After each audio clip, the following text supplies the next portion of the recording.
screening. Thank you.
Petre, you can turn off your camera and mute as well.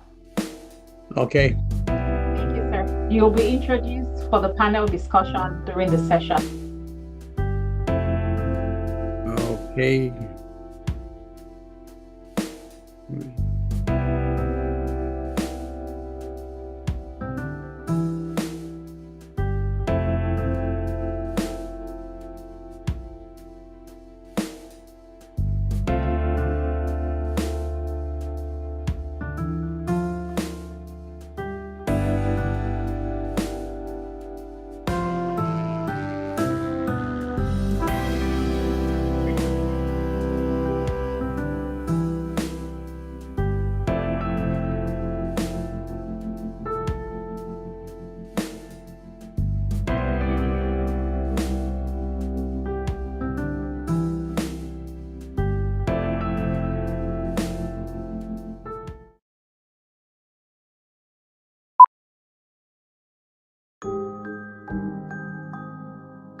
I remember this young lady, she had just gotten vaccinated.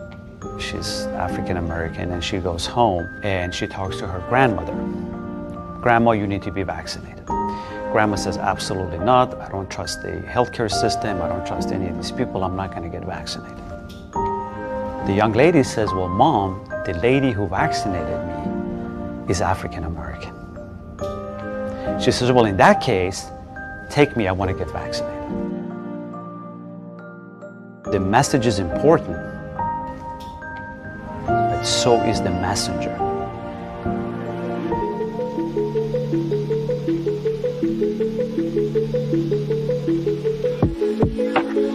Data and science and study have shown that African American individuals are much less likely to be enrolled into a clinical trial. So the EQB Med initiative is going to address this major and critical problem in our community. EQB Med initiative positions us at Texas Southern University to actually have access to innovative and breakthrough clinical studies. We do a lot of work to increase awareness about clinical research participation, but without an opportunity to actually open access for individuals to participate and to build trust in clinical trial process, we are very limited. Pharmacy is a very important team in communication with the community. And we are not only have a PharmD program, we also have a PhD program.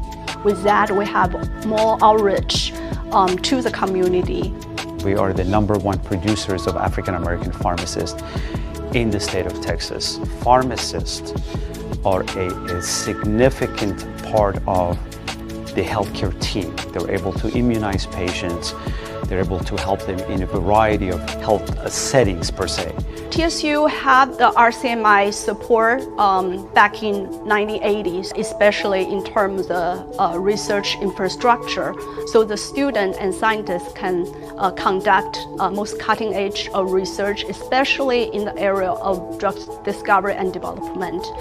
In 2024, the College of Pharmacy and Health Sciences celebrated its existence of over 70 years. We lead a lot of initiatives advancing health equity, training community health workers, providing continuing education for community health workers as well as for our pharmacy and health administration students. In this initiative, we are going to partner with UTMB, Yale University, and Morehouse School of Medicine. We will be able to gain more experience and resources and guidance on how to recruit for clinical trial and how to conduct clinical trials. So this clinical research initiative under the EQBMed funding mechanism allows us not just to provide opportunities for clinical trial participation for community members, but it creates a platform for us to train the next generation of pharmacists that will be culturally competent, that will have an high level of awareness of engaging with community members to promote the concept of diversity and equal representation in clinical research participation.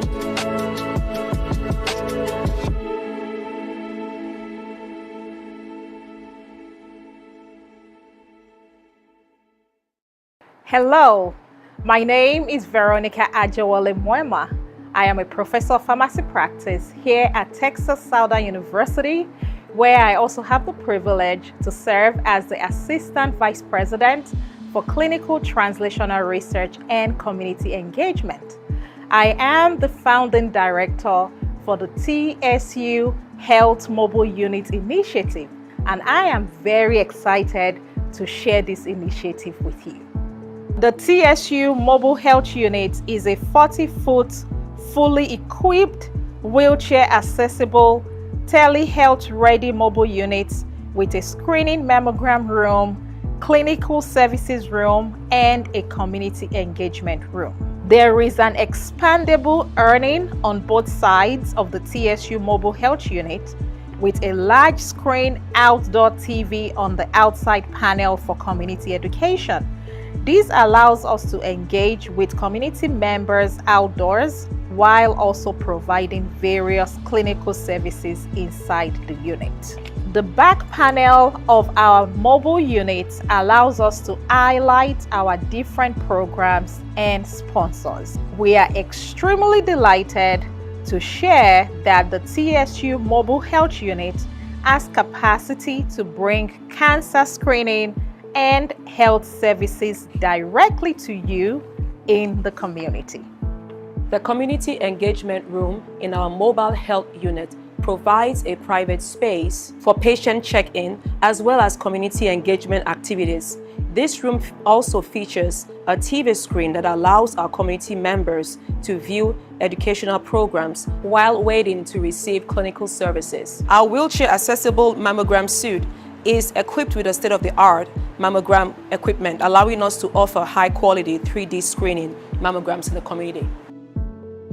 Our state-of-the-art clinical service room on the unit allows us private spaces to provide clinical services and preventive health care services, including high blood pressure screening, hemoglobin A1C for diabetes, and cholesterol screening, as well as lab sample collections that can be stored in our hospital-grade refrigerators or freezers. The room is also telehealth ready, allowing us to connect several rural communities with clinical services seamlessly. We can also engage with the community about different clinical research initiatives, including enrollment in our clinical research registry, evaluation for interventional or non-interventional studies, as well as educating the community about various clinical research programs. This private space allows a community member to engage with a clinical pharmacist, answering medication-related questions and providing the needed support to improve health outcomes. The TSU Mobile Health Unit Initiative also positions TSU to lead the way in civic engagement, research, and training of future healthcare professionals and social support staff who have a deep understanding of the community and a commitment to advancing health outcomes in the community. This is CSU Mobile Health Units, bringing cancer screening and health services to you. Hello, I'm Monica Olaleye, Director of MH Reach, a center focused on advancing women's health through research, education, and community engagement for underserved populations in the world's largest medical center. To date, we've trained over 125 maternal health professionals with over 20 publications by analyzing over 60 million women in America. We have provided several health education conferences reaching over 1,000 people. With the Action Grant, we will scale up the integration of mental health services to promote holistic well-being through licensed professional counselors and social and community health workers. MH Reach is implementing medication therapy management, mental health services, and cultural healthcare models for refined care.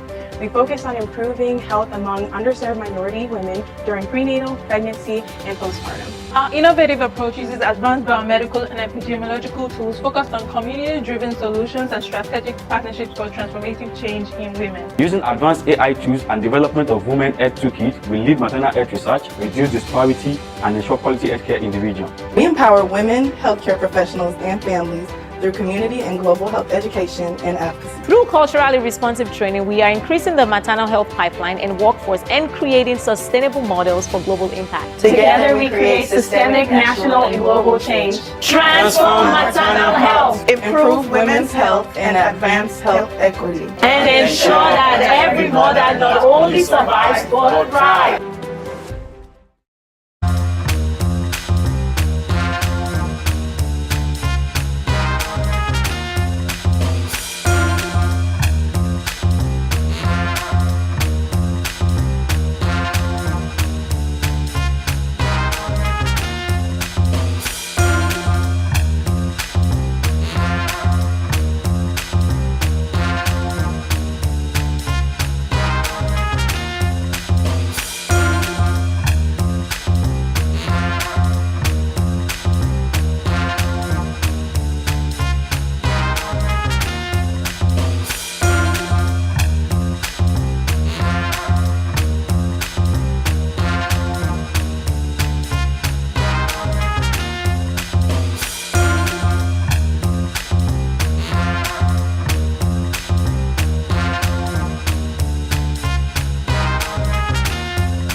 You're on mute, Dr. Obo. Hello, everybody. Welcome to today's breast health educational webinar titled, Let's Talk About Male Breast Cancer. And give me a few minutes. Let me try to share my screen.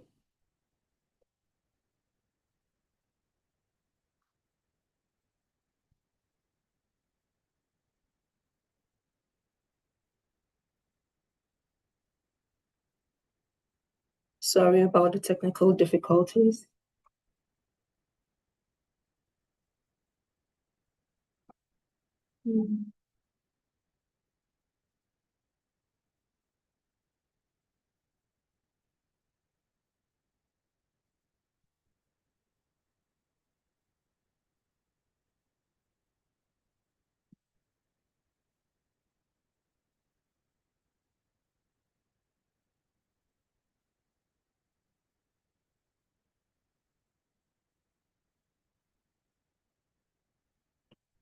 I am so sorry.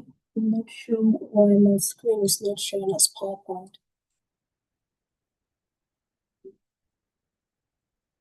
I'm going to stop sharing and share it again just to see.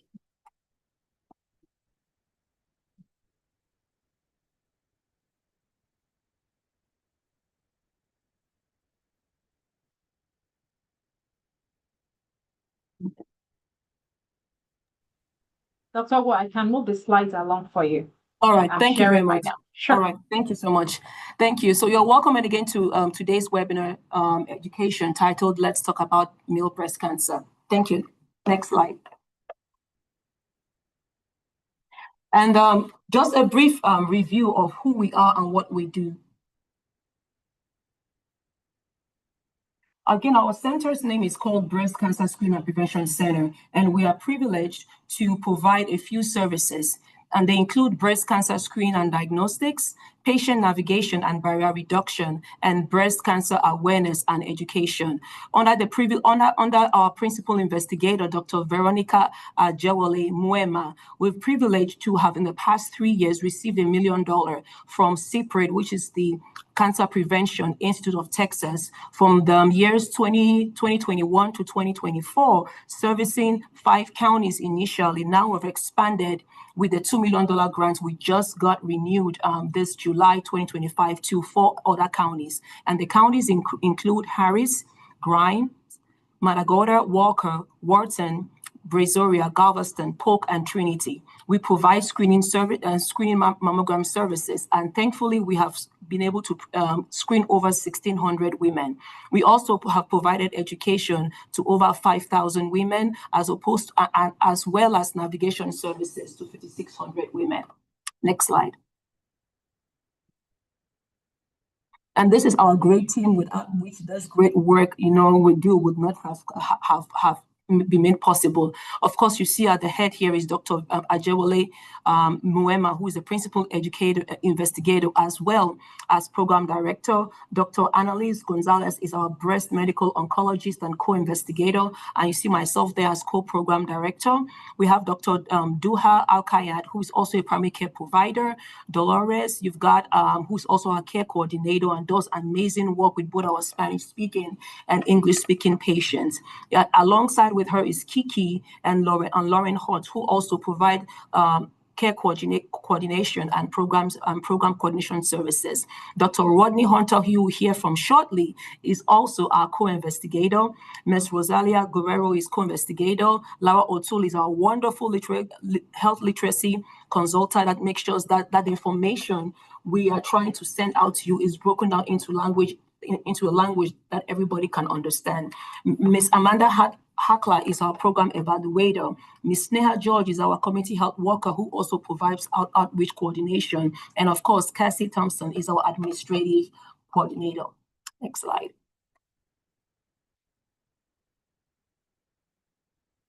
And here is our TSU mobile health unit. You saw a video about it just a few minutes ago. Again, Dr. Veronica Ajewole Mwema is the founding director for this mobile health unit initiative, the first of its kind here at TSU. We're privileged to have it all done and ready, and what we are looking for right now is potential partners and those that would like to donate even towards this initiative, so we can take this out into the community and provide both primary care services, community engagement services, as well also as screening mammogram services. Next slide.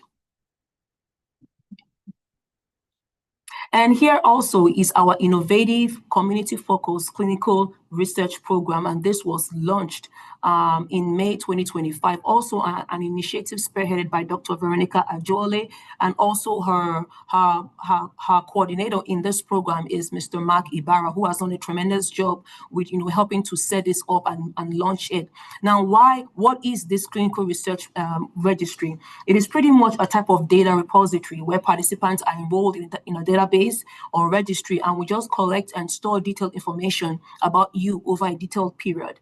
This information includes your demographics, your contact information, your medical history, and other relevant data. Now, you might say, why should I join this? This gives you early access to potential clinical research. You are able to be part of groundbreaking medical discoveries, and you're also, of course, helping to improve treatment options for your children, your grandchildren, and others down your line. Now, who can join? Anyone who is healthy or anyone who has a medical condition. You have to be, of course, be 18 years or older, and anyone from any kind of background is welcome. Now, there is no obligation for you to continue or discontinue. You can just pick up the phone anytime and ask for your name to be removed. But pretty much this is a way of having our community members be part of clinical research that is taking place, so that when a drug comes out, we can say, oh, I was part of this, and your children or grandchildren can also benefit from this. Thank you. Next slide. Now, again, thank you to our participants for joining our attendees. Please go ahead and start posting your questions if there are anything, but also we keep on sending out links for you to post your questions, and we'll keep on reviewing them and try to answer them during this webinar session. But again, just in case your question is not gotten to, we will send out a link on our link tree with answers to those questions. For our CHW, our community health workers, thank you for joining us as well. You are able to claim 1 credit hour from today's event. But please, in order to be eligible, you have to fill out our CHW CE attendance sign in, and also complete our survey that you will see also when you scan this QR code. It's in our link tree. We are streaming as well live on Facebook and YouTube. We are grateful for your attendance, and please, we invite you to share this link out to those whom you believe will benefit from today's talk. Stay connected to us by following us again on social media. We also have our website where you can also stay posted on everything going on with us, as well as our link tree, and we have a number there for you to call should you have any questions for us. Thank you. Now, without much further ado, I want to present Dr. Rodney Hunter, who will be giving us today's breast cancer education talk. He is a PharmD as well as a board-certified oncology pharmacist. He's a professor at Texas Southern University's College of Pharmacy and Health Sciences in Houston. He's also the director of clinical services at Memorial Hermann Texas Medical Center, clinical assistant professor at the University of Texas Health Science Center at Houston McGovern Medical School, as well as a clinical pharmacy specialist at UT Health Memorial Hermann Cancer Center in Houston.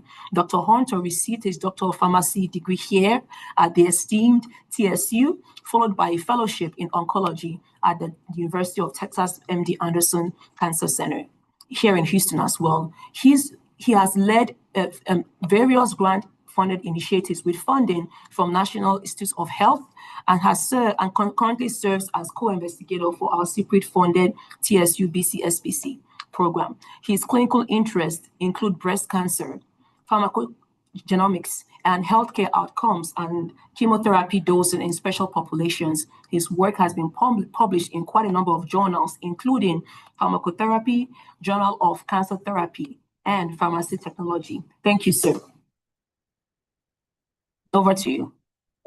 Thank you, Dr. O. I appreciate that introduction, and I'm definitely excited to speak with the group today.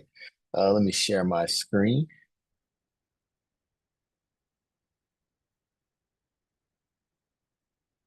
Okay. All right. So as she was saying, I think I have a special interest in breast cancer, and of course, typically when I'm doing these presentations, it's focused on women. And I'm actually excited today to bring to light some of the facts and the details and the nuances that are related to males. I speak a lot on prostate cancer, and we have a prostate cancer program we speak extensively about, but I think breast cancer is something for males that we have not spoken much about in the past, and I'm excited to talk about it today. And then the goals of this short presentation, as we'll complete this, we'll have more panel discussion topics and questions to be answered. We'll review like the breast and how things look for men versus women. We'll talk about some of the common anatomical and physical differences between men and women when it comes to their breasts. Talk about various types of treatments that patients may undergo if they get breast cancer. Some healthy habits and lifestyle changes that may be able to be made to decrease the risk of breast cancer. and also share some places where you can get more information about breast cancer in general if you have a family member or you have high risk of breast cancer. And I think that's going to be probably the driving force and something I definitely want everyone to take home, because family members that have breast cancer, regardless of their sex, is actually important to show how much risk you have as an individual, even if you're a male. So looking at the breast, of course, when you think about the breast, it's actually overlays your chest muscles. So all of that tissue that's above the chest muscle, which typically it's good amounts of fat there. In males, there tends to be a substantially lower amount of fatty tissue than you see with females. Now, what you do see when you look at the breast tissue is like the shape. The shape can stay consistent because it's really just molded by the connective tissue that's under it. There are lymph nodes that are actually towards your armpit. They're all around, but the armpit lymph nodes are the axillary lymph nodes. Those are the ones that we're very always suspicious about if somebody gets diagnosed with breast cancer. We want to make sure there's nothing that's there. There's, of course, adipose tissue and that fat tissue that's all around. There's actually hormones that are releasing that fat tissue. And that's why, the breasts are very prone to getting cancer in the first place. In males, unfortunately, because there's less fat tissue, it's harder to detect breast cancer. And that's why when we start talking about some of the stats, you're going to notice in females, we end up being able to diagnose it earlier. And in men, we actually diagnose it later. And it's because of the tissue that we can scan and identify the densities in the breast. It's very difficult to do that in males. Males do have ducts in the breast just like women do, but they typically have very small or no lobes in the breast. The ducts and the lobes become important because those are the major places where breast cancer originates from. You can have breast cancer that comes out of the ducts, or you can have breast that comes out of the lobes. And of course, in males, because we have little to no lobes, most male breast cancer is coming from the ducts.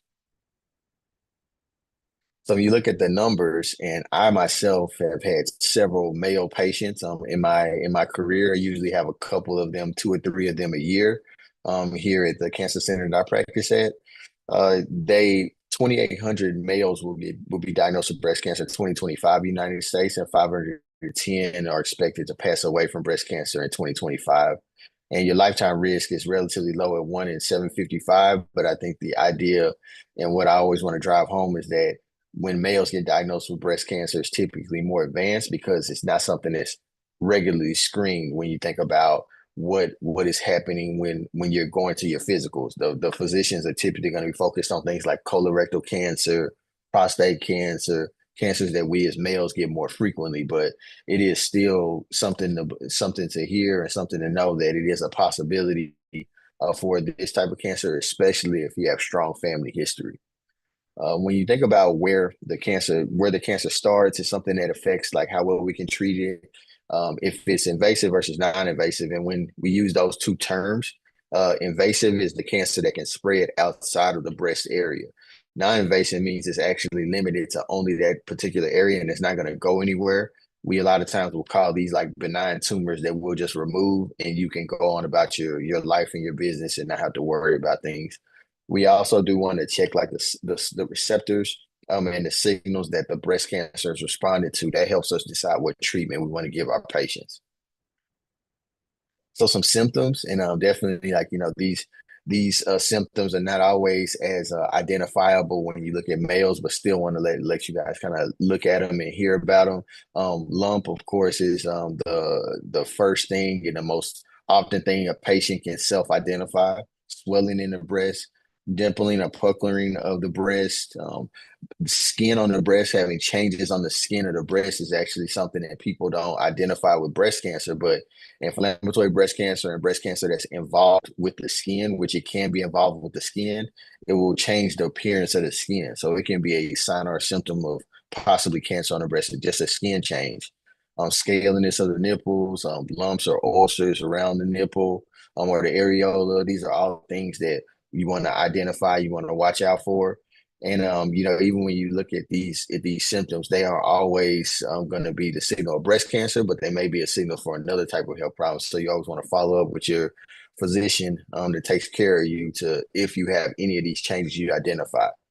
several women, specifically, as well as men, have identified things on their own and then brought those to their physician, and that helped save their life because they did have breast cancer. And if they would have waited maybe for their scheduled mammogram, it would have been years in the making of them actually before they received treatment, because it wasn't time for them to get screening, or if they were a male, then they weren't going to be screened for breast cancer anyway. So what type of things do we as men have to worry about and we have to watch out for when it comes to breast cancer? Specific thing, age is a factor. So on average, you're typically going to see males above 60 who are diagnosed with breast cancer. Genetics, the BRCA mutation, the BRCA1 and the 2 mutation, that's something that is hereditary. That's something that people in your family have it, then you should get screened to see if you have it, because it does increase your risk of breast cancer amongst there's a few other cancers it can affect as well. But breast cancer specifically, in our conversation, if you have that BRCA mutation, it causes us to be more aggressive with the way that we screen you.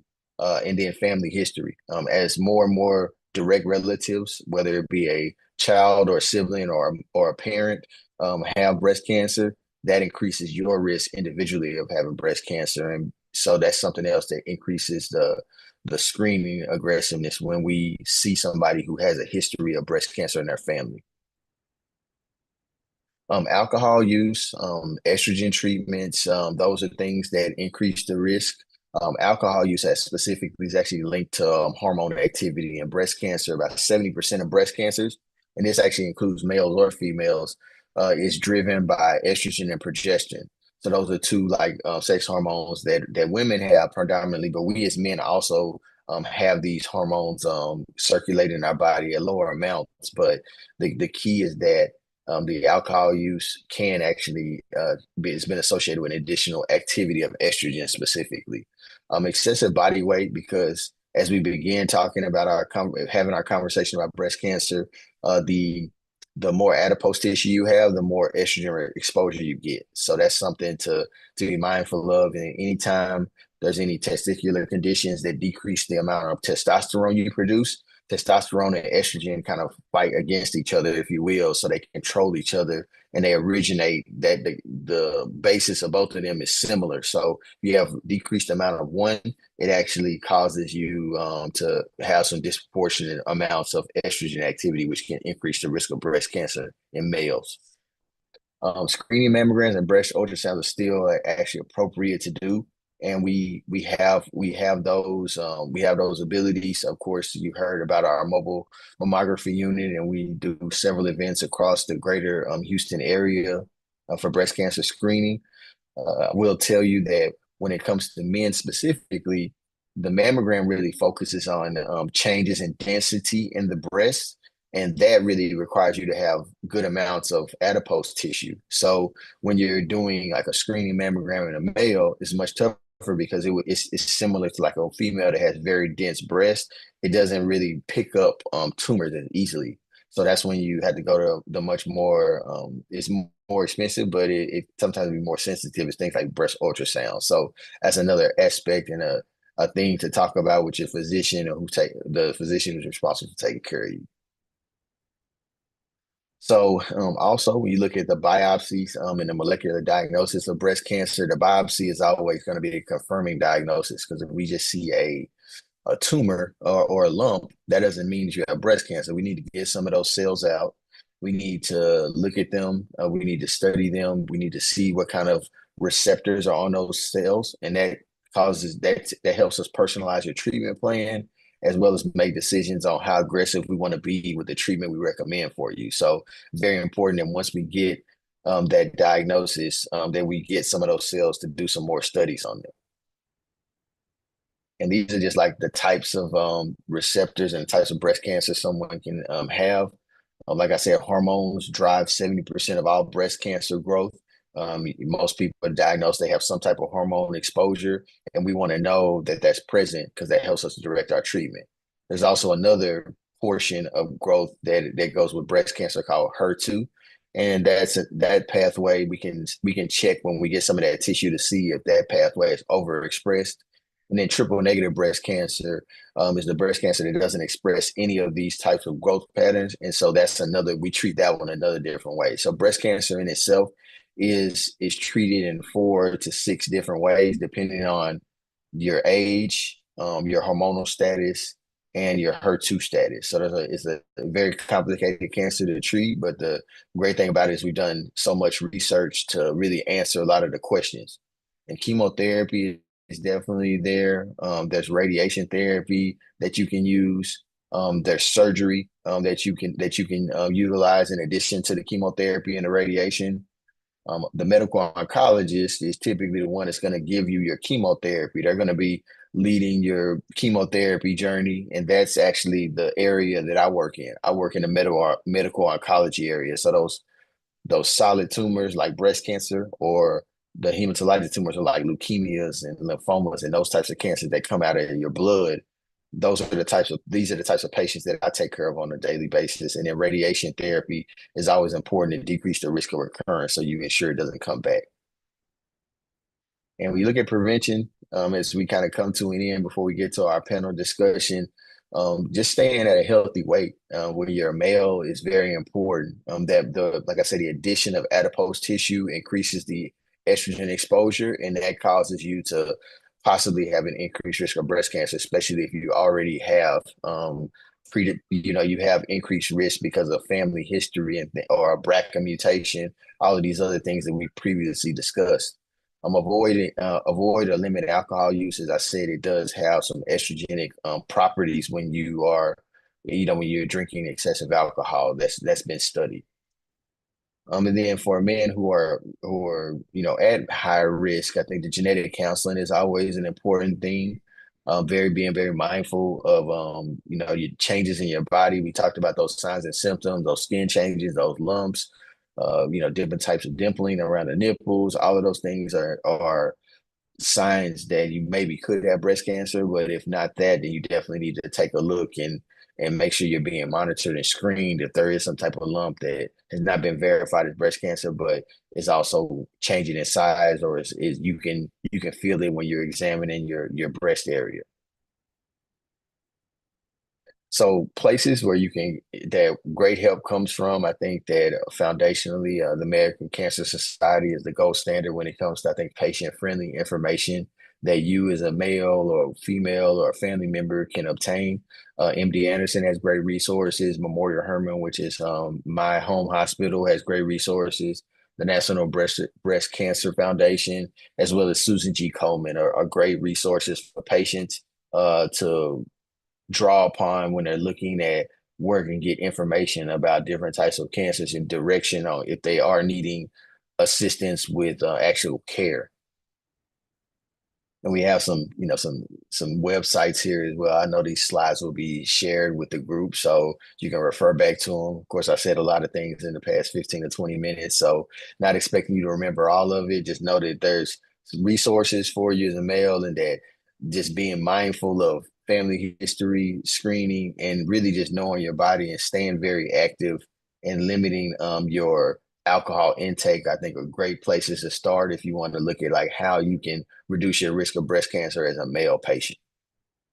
And I'll take any questions, any comments. I know we're going to go into the panel discussion, but definitely enjoy kind of sharing that information with the group. And thank y'all for y'all's attention.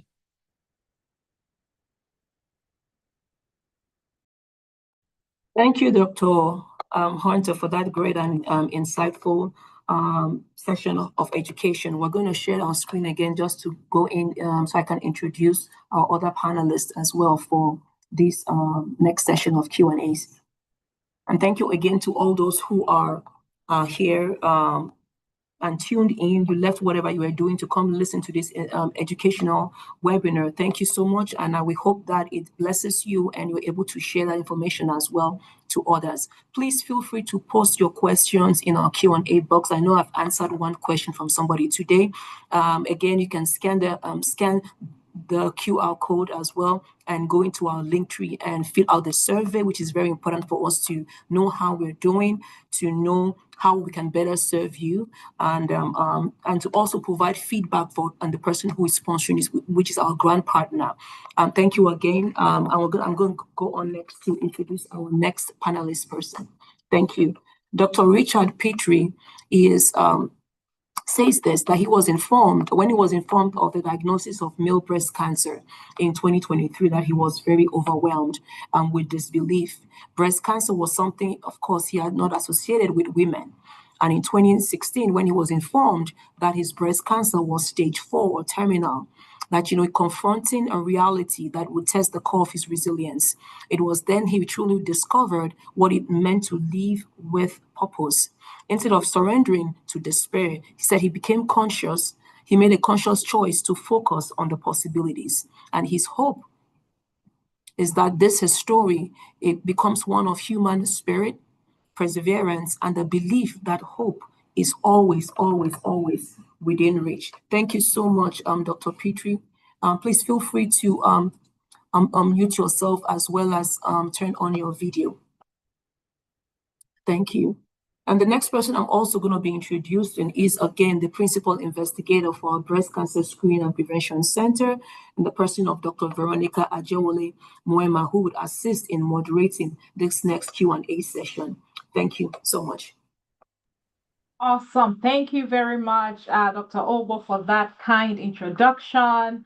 Dr. Onta, that was a great presentation. Even though we've had opportunities to always work with Dr. Onta, we've had multiple presentations on breast cancer, but this is the first time historically that we are focusing on male breast cancer. So we are very grateful to you, Dr. Onta, for your willingness to share your expertise with us.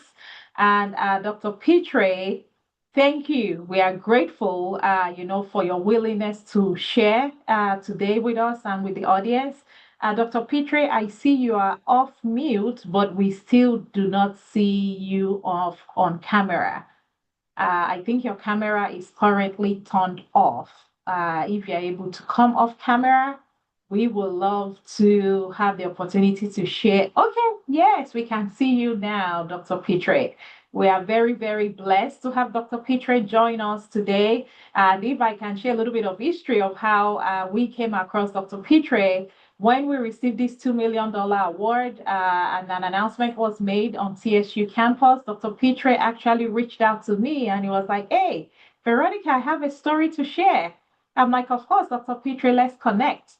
Dr. Petrie, both of us connected via Zoom, and he sincerely shared his story. And I'm like, "Hey, we cannot keep this behind the wall.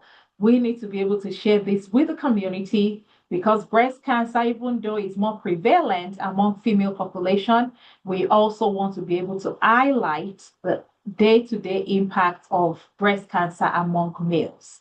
So Dr. Petrie, it is a pleasure to have you on this webinar with us this afternoon. I'm happy to be here. Thank you very much. I have a couple of questions that will get us started with today's conversation. Audience, thank you for joining us online and in all the various platforms. Please feel free to keep the questions coming in the Q&A box. We will be walking through those as time allows. But Dr. Petrie, let me start with you. How did you first notice that something was off? Did you feel a lump? Was there a nipple discharge? Or what exactly prompted you to seek care regarding your breast health? Well, for me, it was quite unique because normally I don't watch TV with my wife, but we were lying in the bed watching TV one Sunday afternoon, and for whatever reason, I felt on my chest, and I felt this knot, and I said, but I had heard of male breast cancer from the actor and other people, but so I asked my wife to feel, and she said, yeah, she felt it. So the very next day, I scheduled an appointment with my primary care physician, and he did a fine needle aspiration and said, it's negative. I wouldn't worry about it because men don't normally get breast cancer, but I'm going to schedule these appointments for you. And so he said men didn't normally get breast cancer. So this was in December of 2002 that I discovered this knot. Well, I was working in the yard in May of 2003, and I said, I need to go get those tests done.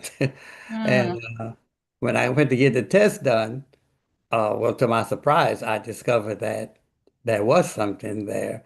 And I knew it was really serious when the doctor said, we need to do um, a scan. And he said, we'll do it for free. And I said, well, it got to be bad if they're going to do it for free because they don't work for free ever. So that's kind of the beginning of my story. And ultimately, in June of '03, I had surgery for breast cancer, and everything went well. I mean, it was an interesting surgery. Uh, my Actually, my doctor and I didn't last very long because he wanted me to go to one place, and I was out of town actually because I was associate provost at that time, and I was out of town in Austin. And I called my wife to tell her that the doctor had called me, and he just said, "Richard, you have cancer."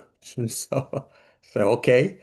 And so I called my wife the next morning. I didn't want to interrupt her night's sleep, so I was telling her that what the doctor had said, and she said, "Hold on." And she came back to the phone and she gave me the number to MD Anderson. And that's when I called MD Anderson. And so I have this long 22 plus years of experience at MD Anderson. And fortunately, I've had the same doctor for 22 years. Wow. Thank you, Dr. Pitre, for sharing. Again, when you listen to Dr. Pitre's reflection on his breast cancer journey, it is a true reflection of, number one, self-awareness, right? Imagine he did not identify that a lump on his chest was abnormal, right? If he had waited longer, things would definitely not have panned out the way it has. Obviously, breast cancer diagnosis or cancer diagnosis in general is not anything that anyone wants to hear, but that self-awareness to say, hey, this is not normal, let me go check it out. So Okay, thank well, you, so Dr. Pitre, for sharing well, that with us. in 2015, I was going to do annual exams, and every year came back says I was okay. And this time, when I went to do the exam, I was thinking about buying this new car and stuff, and going to play golf. And when I went in to do my exam, the doctor said, told her she was never going to be a good poker player because she didn't have this face. And I said, what's wrong? And so she says, I need you to go do another couple of tests. And when I did the test, it came back that I was stage 4. And then we know that normally you live, 5 years, and it's been since 2015. So 10 years. so you're not speaking to a dead man. I'm supposed to Oh, be yeah. dead. I'm supposed to be dead by now, but if it's okay with you, I'd just like to share with you what I think saved me because I have a process I follow. One is prayer. I mean, I believe in the power of prayer. It's just greater than me and all of the other things I do. But then the next level would be the doctor. And as I said, when I first diagnosed with breast cancer, I was assigned this doctor, and the nurse practitioner came in. She says, "Who are you assigned to?" And she says, "No, there's a lady over here that works with men, and I'm gonna change your doctor." And that happened to be the doctor. That's my doctor now, who in fact, throughout these years, I've watched her grow because she's now over the breast cancer center at MD Anderson, Dr. Geraldana. And so then the next thing after the doctor says, well, okay, if the doctor tell you need to do all of these things, then why would you have a diet that violates basically everything that the doctor tells you? So what I did on my own was to research and create a diet that would be compatible to managing my estrogen, which is because my cancer was estrogen positive. And then the next thing was exercise. I have lost over 100 pounds from the time I was first diagnosed with breast cancer to now. And Wow. I've been hospitalized couple of times, but it has always been because of the medication. I have had no serious pain in the 22 plus years of the breast cancer. And so as the, Dr. Hunter explained earlier, that excess alcohol and tobacco have negative effects on your survival rate. And I fortunately didn't know at that time, but in when my daughter finished high school, I stopped drinking, and I haven't had a drink since December 18, 1997, 2 o'clock p.m. was my last drink of alcohol.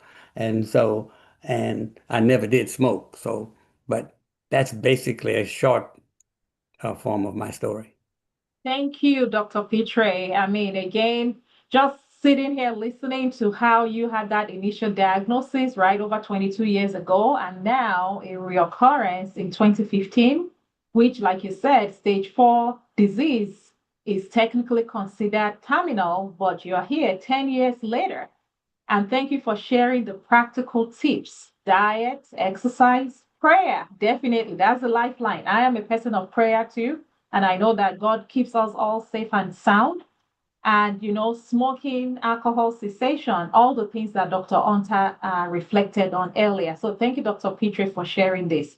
You know, you kind of highlighted a little bit into my next question about what hurdles did you face? Did you have any misconception? It seemed like you basically landed in the right hand, right, of your physicians, your medical team, were the right group of people, which is definitely very helpful. But through this journey, did you face any misconception, any delays, any insurance-related issues, or, you know, any barriers in navigating the healthcare system as a male breast cancer survivor?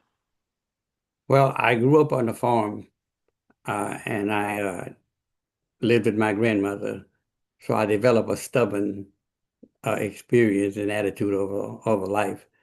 So my attitude is that the doctor has a role and I have a role. And so I always have these conversations with my doctor and explain to them that I respect you as a doctor, but you need to respect me as in charge of my life, because I'm the one that's in charge of my life. You're there to help me and assist me.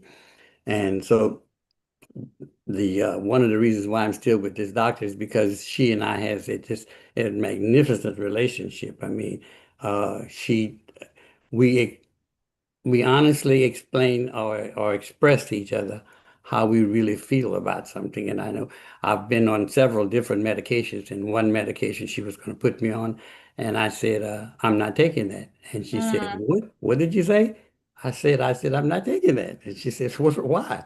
I said, because it's not much different from what I was on before that didn't work. I said, the only basic difference is it's from a different pharmaceutical company. And she says, hadn't thought about that. Maybe we better look at it. As a result, I was on something else. But so I've changed medicine several times. But the key thing is that most of us oftentimes will not express how we really feel to the doctor. If the doctor say do this, we do. Well, the doctor might know what's wrong with you medically, but you know what's wrong with you in a total different perspective from which the doctor understands. You know, it's kind of like I've been associated with TSU for over 50 years now. I'm a professor of accounting. And I tell the students, I teach an ethics class and I teach a financial accounting class. And I tell them that in the ethics class, we all have opinions. In the financial accounting class, it's all me, you know. So we have to understand who's who and how this relationship works. And so it's just been, if I could never explain the beauty of the relationship between Dr. Jerendana and I. And so that's a major reason why I'm still here. And plus, I believe if you say you believe in God, Yes. then you should act like it. Absolutely. Very well said, Dr. Pitre. I mean, thank you again for your insight on not just resilience, but making sure that as a patient, you still maintain your seat in the driver's seat. You are the pilot, right? You never want to exchange that pilot seat for someone else, but having that really collaborative conversation with your healthcare providers, knowing that your perspective matters. So thank you for reflecting on that in this conversation. Dr. Onta, I have a question for you. You did share about some of the treatment options broadly, for breast cancer treatment in general. But I'm sure my audience is curious, just the same way I am, to say, are there any differences in how a male patient will be treated compared to females when it comes to breast cancer? I could answer. Go. Yeah, I was Answer about to say. I think we got somebody that got some of it in real Yeah, life, but I'll let Dr. Petrie start, then I can maybe you can finish this close off. it And I out. think there's something in the chat also, and I'll answer that question after Dr. Petrie finishes. Well, Awesome. one is that, for me, the type of breast cancer I have is hormone sensitive. And so men and women have hormones. Men have, what's the prostate thing? Hormone? Testosterone. Testosterone. And then the women have estrogen. But they have a common relationship. And that is basically men and women get treated with the same medication, with the exception of the matter of fact, I just had the shot yesterday. What is that injection? Are you on Lupron or Zoladex? Lupron. So that's the difference, basic difference. But otherwise, the other medication I'm on is the same as women, and that's one of the problems is there's been a limited amount of research exclusively designed for men. Males. And that's because there are not as many, let's be honest, we follow the dollar. There's not a lot of dollars in men because there's not a lot of us with breast cancer. So there's not, so that's one of the negative in the system. And it's because we are in a minority in terms of those who get breast cancer. Thank you for that insight. Dr. Onta, please take it on. Yes, and that is completely correct. What Dr. Petrie is referring to is the fact that regardless of Dr. Petrie's age, if he was diagnosed when he was 56, which is the youngest patient I've ever seen, male patient I've ever seen with breast cancer, versus being diagnosed at 76, he's going to get that injection that shuts down the production of estrogen and testosterone. He's getting an injection called Lupron. There's another one called Zoladex. Both of them are effective at shutting down that process within your body from your brain telling your body to make more testosterone or make more estrogen. If your body makes more estrogen, of course, it feeds the breast cancer because breast cancer thrives on the estrogen that's flowing through your body. But with men, we always give that shot. So it doesn't matter your age. With women, we only give women that shot that Dr. Petrie is on when they're younger and they're pre or perimenopausal. So menopause makes it to where a woman would not need that shot versus a male. If I'm 56 when I get diagnosed or I'm 86, I still had to get that shot. So that's like one of the major differences is actually focused on the hormones, while the chemotherapies and targeted therapies and radiation, all of those things are consistent with men and women. Thank you so much for that insight. Yes, one please. other comment I'd like to would be with the diet. One of the things I did, if you take your hand, and you look at the five fingers, well, my thumb used to be my vegetable, and the four fingers used to be my meat. Well, now it's the opposite. Matter of fact, I don't really care that much about meat anymore. But it's been 10 years since I've had any smoked meat or any processed meat or any red meat. So I drastically changed my diet, and that was one of the reasons how I lost over 100 pounds. Yes, you lost the pounds, but hey, you are still here with us, right? Well, 10 I'm years happy. after, I'm happy I lost the pounds. The honest but with you you, are here with us. the whole breast cancer process for me has not. The breast cancer itself has been bad. The worst part of my life has been the fact that COVID came and I had to stop playing golf because of the association with people on the golf course. But so you know, it's you live with what you have to live with, and if you say like I said earlier, if you say you believe, then believe. Very well said, Dr. Pitre. That honestly takes me to my next question for you again, Dr. Pitre. How has your treatment, all the endocrine, surgery, chemo, how has it affected your day-to-day life? Any impact on your body image? You've shared with us that you lost some weight, you were not able to go back to golf, has it impacted your sense of masculinity? I know that is a touchy, sensitive topic, but please, whatever you're Oh, comfortable sharing with us, please go it's just ahead a and reality sympathy. It has a dramatic impact on your on your social life. If you want to be just kind of soft about it, yes, you can take that to the further. It does have a a problem. It creates a problem because when you're on the Lupron, um, it eliminates your abilities to do things. right, yeah. And that definitely, leads to some social support and the social needs. And thank you for, staying through, with the coping mechanisms and, having that support system beside Well, you to I've ensure been that you continue to try, this I've journey. been married for 46 years. Hey, I think I need to do another panel discussion with yourself and your wife.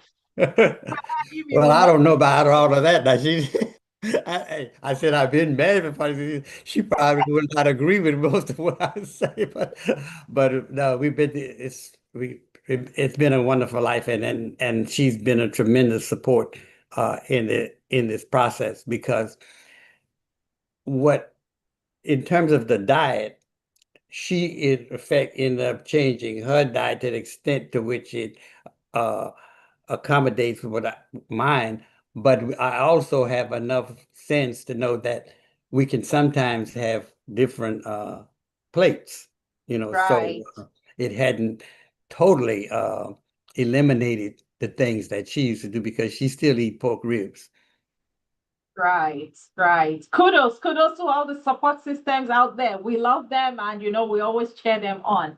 That is amazing. Dr. Onta, I know you mentioned there were a couple of questions in the chat. Maybe this might be a good place. I'm looking at our time. We have only 10 minutes left.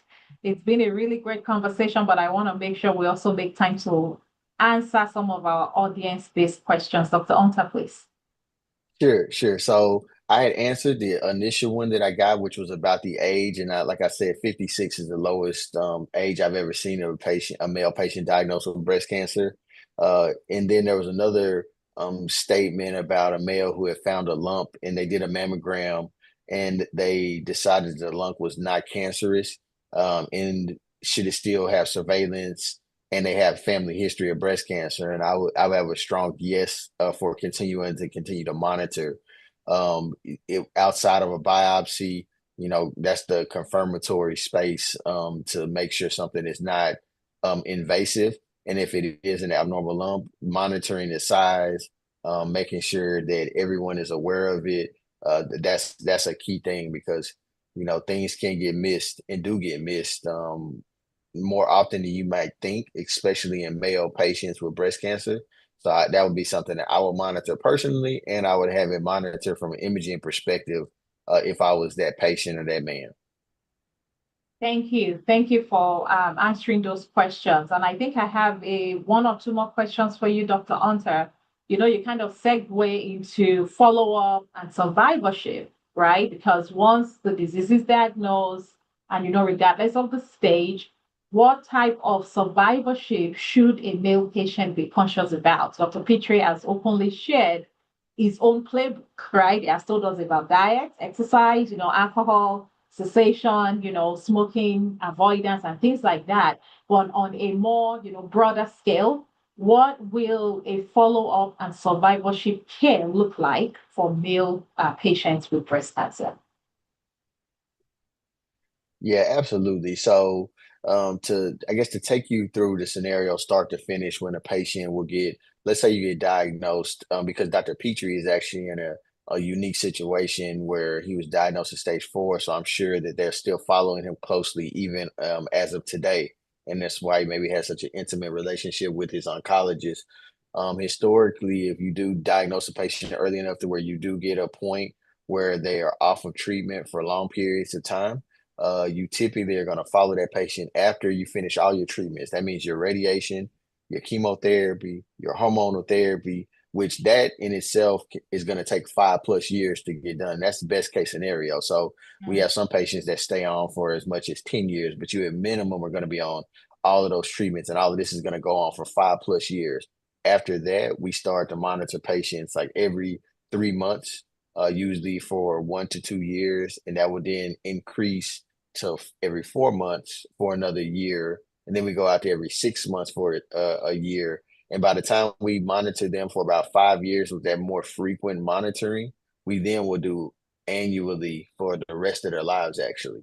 And this involves imaging, this involves labs, this involves mammograms. All of these things are being done throughout all of that time when they're in survivorship, where they have received their treatment, but we're still watching and making sure that cancer doesn't show its head again. And if it does, we can react very quickly. Awesome. Thank you for sharing that with us, Dr. Onta. My next question is for Dr. Petrie. Dr. Petrie, just listening to the survivorship and follow-up plan, right, that Dr. Onta laid out, it's a lot. It takes a lot to keep up with all this schedule. And I'm very grateful that you've also highlighted on the support system, that you've received from your wife and maybe also from your church, because, you've shared that you're a person of faith.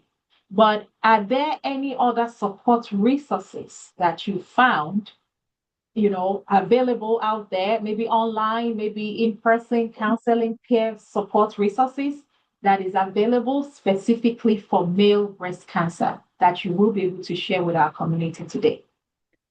Well, I probably got good reviews up to this point, but when it comes to the people side of it, I look at the completely different. From most people, expect too much from people, and people say, so and so is my friend. Well, when the last time you heard from him? Oh, it's been about 3 years. Well, what kind of friend is that? And so I have this relationship with me, with God. And so so I think between me and God, we can solve anything. Now, I've never met God.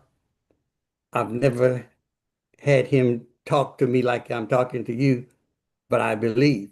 So he sends people to your life. But what happens with us is we want to tell him how to perform.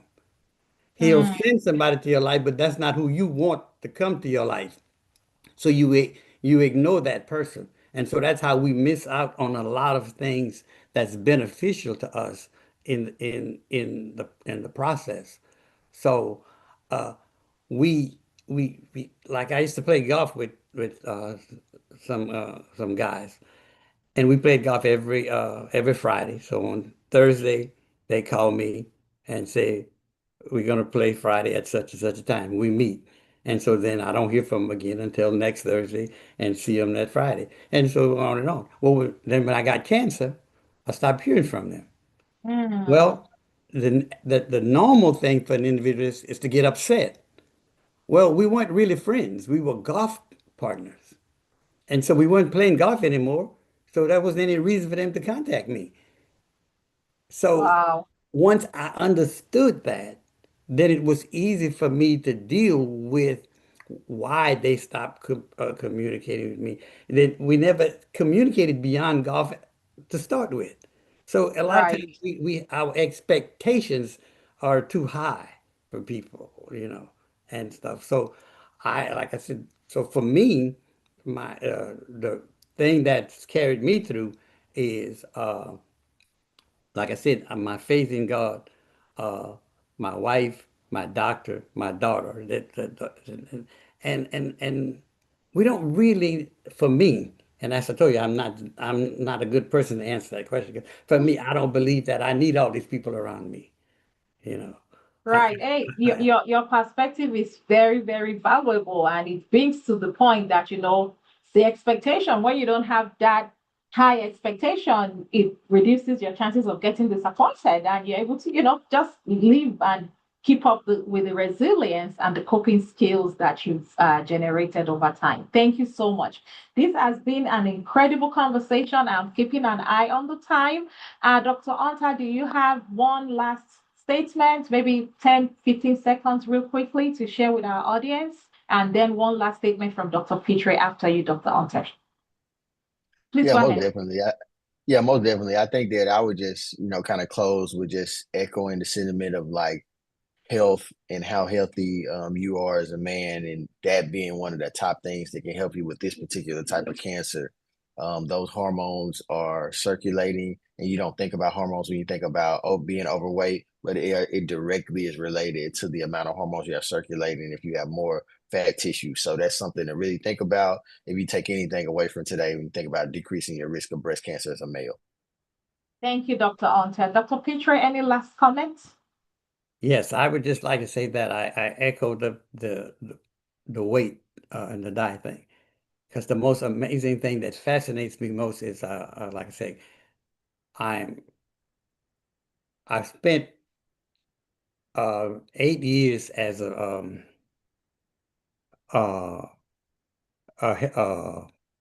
what are those helpers at the hospital? Uh, a volunteer. Volunteer. I volunteered, and I learned a lot about human relationships. There was a doctor there with cancer, and he was a cancer doctor. His wife was an eye doctor, and when I was volunteering, I'd speak to people and like just listen to them. And she was crying on my shoulder, and I'm saying to her, "But you're the doctor, and your husband is a doctor.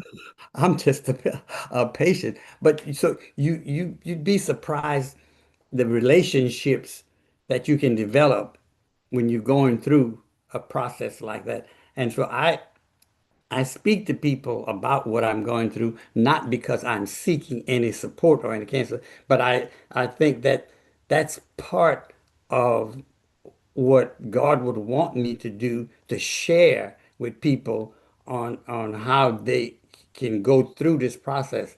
And one of, as Dr. Hunter said, for me, the number one process is people are just, there's a lot of people that's overweight. And you just go to the hospital and you see all these people that working at the hospital that need to lose weight. And if you look at most of what happens in our health issues in life has to do with our weight. And I mean, it's just I have this picture in my phone that shows this shirt that I used to fit me when I was in 201. And after I got cancer and lost all that weight, it looked like a nightgown. Wow. Wow, wow, wow. I would just say that I think we need to have more of these kinds of discussions, because men are just stubborn and we don't want to go and see the doctor because we know everything. Nobody can tell us anything. And so Yeah. I've tried to develop this relationship with a doctor. Every time I see a new doctor, I said, "Look, this visit is, we need to get to know each other." And I've had some experiences with some wonderful doctors in my 79 years of living. So I'm speaking to you from heaven.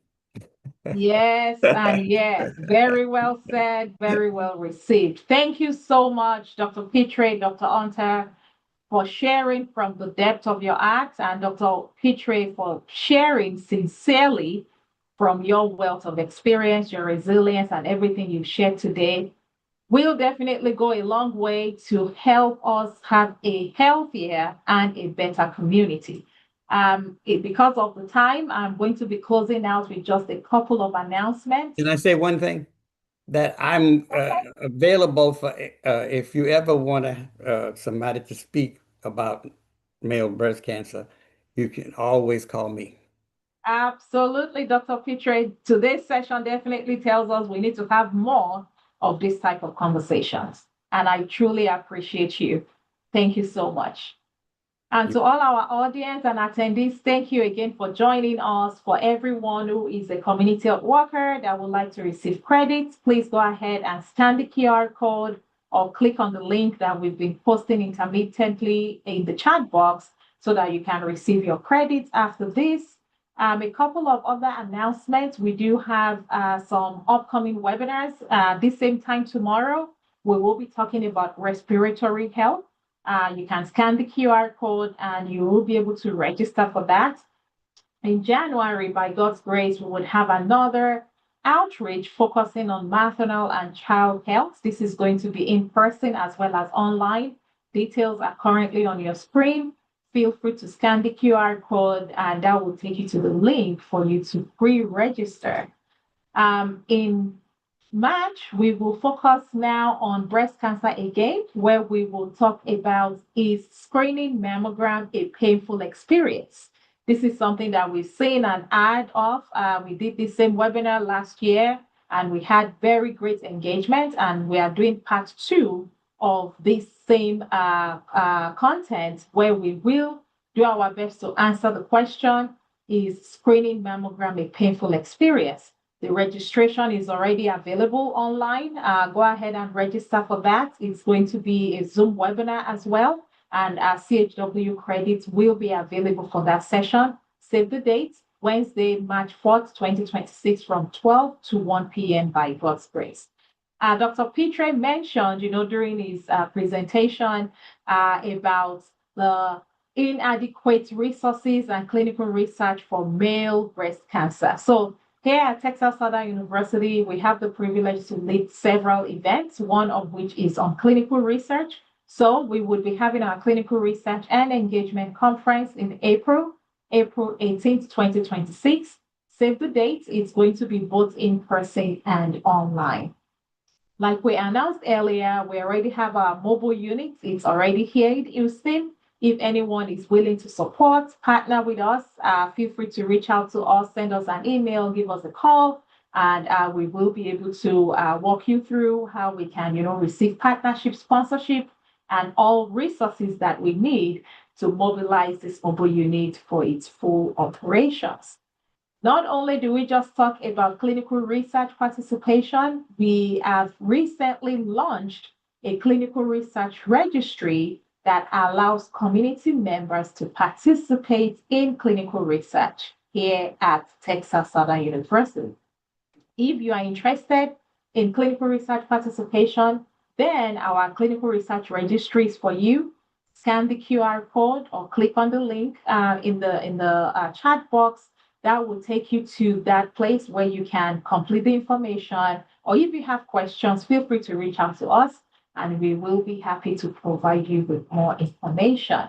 Thank you again, everyone, to all our support staff members, Constellation X, Lauren, everyone on the call for supporting today's event. Again, reminding us that this is Texas Southern University Breast Cancer Screening and Prevention Center. We received funding from CPRIT. CPRIT is the Cancer Prevention Research Institute of Texas, where we provide navigation services, education, and no-cost mammogram. To request information or to partner with us, you can, call us, email us, or scan the QR code, and we will be able to reach back out to you. Dr. Pitre, Dr. Hunter, we are extremely grateful to you all for sharing your insight with us today, and wishing everyone a great rest of the day. Thank you, everyone, and have a wonderful rest of the afternoon. Bye. Thank you. Hello, I'm Monica Olaleye, Director of MH Reach, a center focused on advancing women's health through research, education, and community engagement for underserved populations in the world's largest medical center. To date, we've trained over 125 maternal health professionals with over 20 publications by analyzing over 60 million women in America. We have provided several health education conferences reaching over 1,000 people. With the Action Grant, we will scale up the integration of mental health services to promote holistic well-being through licensed professional counselors and social and community health workers. MH Reach is implementing medication therapy management, mental health services, and cultural healthcare models for refined care. We focus on improving health among underserved minority women during prenatal, pregnancy, and postpartum. Our innovative approach uses advanced biomedical and epidemiological tools focused on community-driven solutions and strategic partnerships for transformative change in women. Using advanced AI tools and development of Women Health Toolkit, we lead maternal health research, reduce disparity, and ensure quality healthcare in the region. We empower women, healthcare professionals, and families through community and global health education and advocacy. Through culturally responsive training, we are increasing the maternal health pipeline and workforce and creating sustainable models for global impact. Together we create systemic, national, and global change. Transform maternal health. Improve women's health and advance health equity. And ensure that every mother not only survives but thrives.